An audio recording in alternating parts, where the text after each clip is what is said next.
વડાપ્રધાન નરેન્દ્ર મોદી આજે ગુજરાતની મુલાકાતે આવશે। પીએમ મોદી બપોરે 3 વાગે અમદાવાદ એરપોર્ટ પહોંચશે। ત્યારબાદ સાણંદમાં માઇક્રોન ટેકનોલોજીના અદ્યતન એટીએમપી એટલે કે એસેમ્બલી, ટેસ્ટિંગ, માર્કિંગ અને પેકેજિંગના પ્લાન્ટનું ઉદ્ઘાટન કરશે।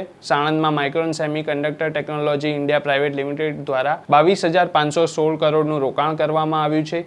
અહીંયા એસએસડી અને રેમ સહિતની ચિપ્સનું ઉત્પાદન થશે અને તેનાથી 5,000 લોકોને રોજગારી મળશે તેવો દાવો પણ છે। અહીં મહત્વની વાત એ છે કે ભારત દેશની પહેલી મેડ ઇન ઇન્ડિયા ચિપ ગુજરાતથી બનશે। સાણંદમાં પ્લાન્ટ સંપૂર્ણ રીતે કાર્યરત થઈ ગયા પછી અંદાજે 5 લાખ ચોરસ ફૂટ ક્લીન રૂમ સ્પેસ ધરાવશે।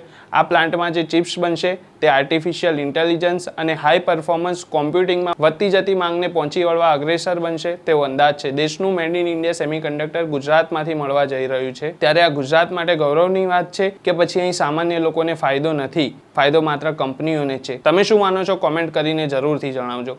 ફરી મળીશું આવા જ એક વિડીયો સાથે, ત્યાં સુધી જોતા રહો નવજીવન ન્યૂઝ। નમસ્કાર।